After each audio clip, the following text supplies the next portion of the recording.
कि सूखी खांसी, फीवर या रेस्पिरेटरी संबंधित सारे प्रॉब्लम यानी श्वसन संबंधित सारे रोग योग के माध्यम से इसको कैसे ठीक किया जाएगा वो मैं आपको इस वीडियो में बताने जा रहा हूं।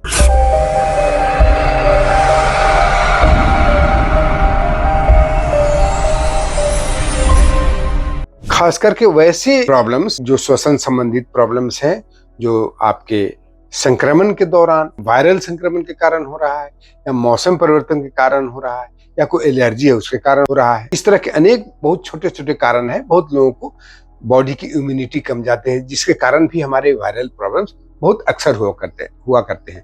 लेकिन जो पुराने क्रॉनिक हैं उसके लिए भी ये यदि आप रेगुलर हमारे बताए हुए इस इन आसनों को करें, इन कुछ प्राणायाम की विधियां योग की विधियां बताने जा रहा हूं, यदि करें तो वो बिल्कुल ठीक हो जाएगा, निश्चित मान के चलिए। परंतु एक चीज ध्यान दीजिएगा, यदि आपको फीवर बहुत ज्यादा है या आपको ये सीने में काफी दर्द हो रहा है तो फिर आप पहले डॉक्टर से दिखा लीजिए, उसके बाद ये रेगुलर आप करिएगा तो ये प्रॉब्लम्स नहीं होगा। इसी के संबंध में मैं आपको सबसे पहले कौन कौन सी बातें आप जरूर जानना आपको जरूरी है। बहुत सारे टफ आसन नहीं करने हैं। बहुत लोग बहुत ही हार्ड और बहुत टफ आसन करने लगते हैं, उसका कोई बहुत ज्यादा लाभ नहीं मिलता है, हो सकता है हानि भी हो जाए। तो मैं आज आपको कुछ ऐसे आसन बताऊंगा, ध्यान से देखिएगा।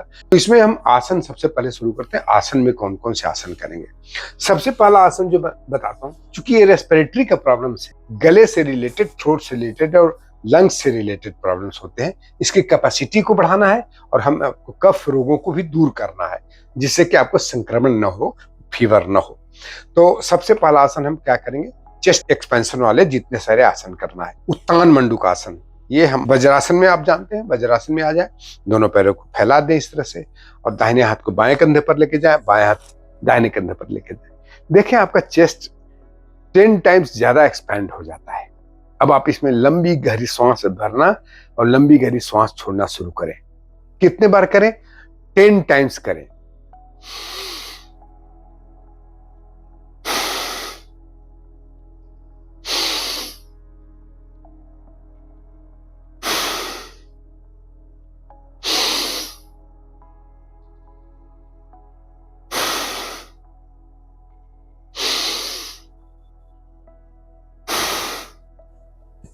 ये पहले दाएं हाथ को बाएं कंधे पर लेके गए और फिर बाएं हाथ को दाहिने कंधे पर लेके गए। नेक्स्ट टाइम क्या करें, ये बाएं हाथ को दाएं कंधे पर लेके जाए, दाएं हाथ को बाएं कंधे पर लेके जाए, फिर उसी तरह से इसी प्रक्रिया को दोहराएं। आप देख सकते हैं कि ये दोनों प्रक्रिया में आपको 10 टाइम्स ज्यादा ऑक्सीजन आपके शरीर में प्रवेश कर रहा है, जिससे आपको जो टॉक्सिन्स हैं वो टॉक्सिन्स को बाहर थ्रो कर रहा है। इससे आपको ऑक्सीजन की प्रतिशत आपके शरीर में बढ़ेगा, ब्लड में भी बढ़ेगा और वही आपको जाकर के कफ रोगों में, ड्राई कफ को ठीक करने में सहायक होगा। दूसरा है मार्जरी आसन। बहुत सिंपल आसन मैं आपको बताऊंगा ताकि आप कर भी सकें और इसका लाभ भी पा सकें। करने का तरीका इस तरह से, ऐसे सर को ऊपर उठाएं, छाती को फैलने दें, हिप को ऊपर उठाएं, श्वास भरें, 5 सेकंड तक होल्ड करें, फिर श्वास छोड़ते हुए इस तरह से बॉडी को, स्पाइन को ये करें, क्योंकि ऊर्जा का भी ज्ञान इसमें आता है। स्पाइन आपका फ्लेक्सिबल होना बहुत जरूरी होता है।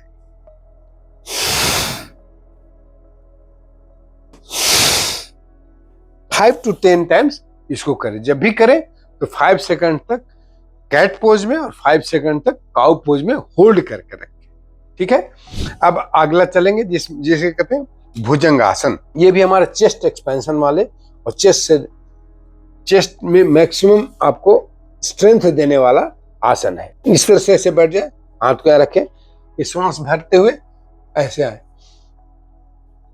ललाट सर के ऊपर, दोनों आंख से सीलिंग के ऊपर में देखें, आकाश की तरफ देखें। इनहेल करें, होल्ड करें, श्वास छोड़ते हुए नीचे की तरफ आए। पुनः 5-10 जितना सेकंड तक होल्ड कर सकते हैं, श्वास भरे हुए पोजीशन में जगह होल्ड करें। एक्सहेल करें। इसको भी कम से कम 5 टाइम्स इसको करना है। ठीक है। अब हम करेंगे पीठ के बल पर 2 आसन आपको दिखाएंगे। सिंपल आसन बहुत इफेक्टिव। सेतु बंधासन, इस तरह से ऐसे कर ले दोनों पैर को, हाथ को रखें और फिर ऐसे कर। आपको स्पाइन के साथ साथ में आपको लंग्स भी फैल रहा है इसमें।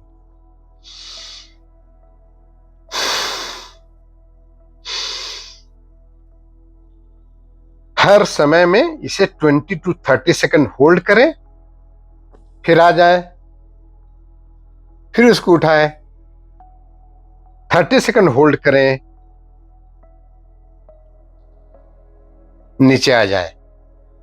इसे कहते हैं सेतु बंधासन। इसे कम से कम 5 टाइम्स करना है। और अंत में मत्स्यासन, सरल मत्स्यासन, बहुत सिंपल।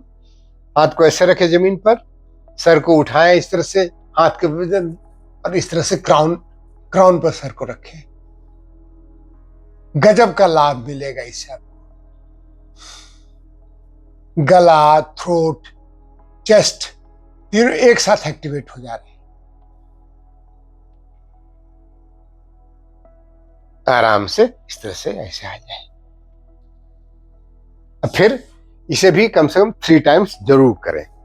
अब मैं एक चीज और आपको बताऊंगा कि केवल आसन ही नहीं, आपको प्राणायाम भी इसमें ऐड करना बहुत जरूरी है। प्राणायाम कौन कौन से करें, कैसे करें?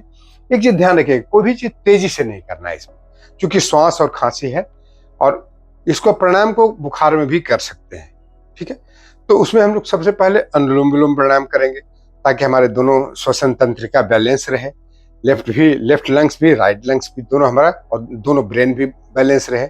आप जानते हैं, लंबी गहरी श्वास बाएं नासिका से लेना है, लंबी गहरी श्वास दाएं नासिका से छोड़ना है। धीमी और लंबी और गहरी, तेजी से नहीं करना है। फिर लंबी गहरी श्वास राइट से लेना है, लेफ्ट से छोड़ना है। ये प्रक्रिया को जैसे आप एक बार एक चक्कर करके मैं दिखा देता हूं।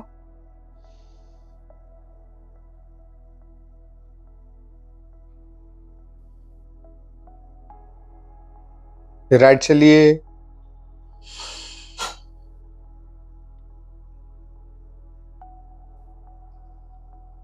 लेफ्ट से छोड़े। यह अनुलोम विलोम प्राणायाम हुआ। दूसरा है भ्रामरी प्राणायाम, मास्टर ऑफ प्राणायाम। सबसे अच्छा प्राणायाम भ्रामरी प्राणायाम करना है। इसको अनुलोम विलोम प्राणायाम कितने देर करें? 5 मिनट करें। सबसे पहले शुरुआत आपको डीप ब्रीदिंग से करना है। 2 मिनट का डीप ब्रीदिंग करना है, याद रखिएगा। आप इवन योगासन करने के पहले ही 2 मिनट का डीप ब्रीदिंग कर सकते हैं।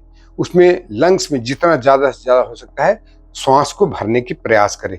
तेजी से नहीं भरना है, ध्यान रखिए, तेजी से नहीं भरना है। कैसे करना है?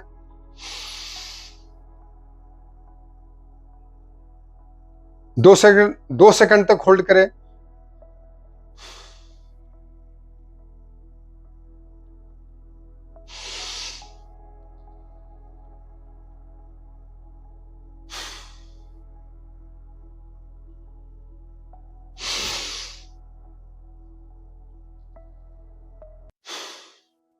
उसके बाद अनुलोम विलोम, और तीसरा है भ्रामरी प्राणायाम। भ्रामरी प्राणायाम करने का तरीका इस तरह से, आप आंखें बंद कर दें, लंबी गहरी सांस भरें, जीभ को तालू में लगाएं,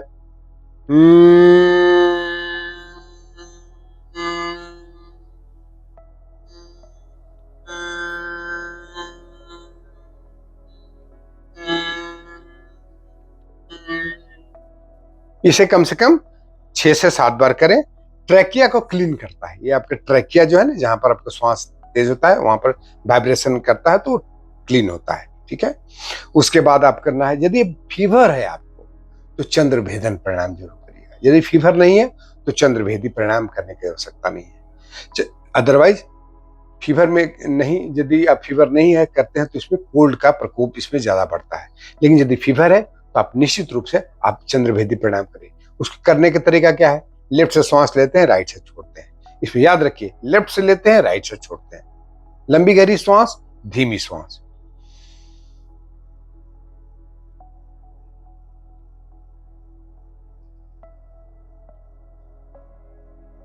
इस प्रकार को 5 मिनट करें।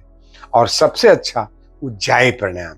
उज्जाई प्राणायाम आपको रामबाण है, इसको जरूर करना चाहिए। करने का तरीका, गले को संकुचित करते हुए धीरे धीरे श्वास अंदर भरेंगे और दाहिना नासिका को बंद करके बाएं से छोड़ देंगे, ठीक है। एक बार करके दिखाता हूं।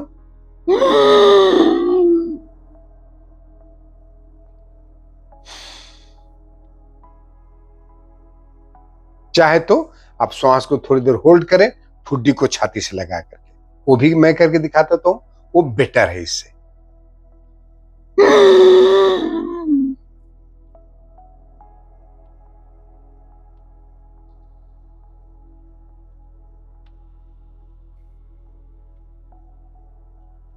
बस इतने सारे प्राणायाम आपको इसमें काफी लाभ पहुंचाएगा। बहुत ज्यादा तेजी से करना नहीं है। कपालभाति यदि करते हैं तो स्लो करें। भस्त्रिका आपको यदि करना है तो कर सकते हैं, परंतु चूंकि फीवर भी यदि है तो कभी भी भस्त्रिका न करें। लेकिन भस्त्रिका आप कर सकते हैं कफ को दूर करने के लिए, ज्यादा कफ जब होता है तो। सूखी खांसी में ये जो 4 प्राणायाम आपको बताया, वही 4 प्राणायाम आपको ज्यादा से ज्यादा लाभ देंगे। तो दोस्तों, ये वीडियो कैसा लगा इसको आप जरूर कमेंट करिएगा, लाइक करिएगा, शेयर करिएगा और हमें इस चैनल को सब्सक्राइब जरूर करिएगा। बहुत बहुत धन्यवाद। जय हिंद।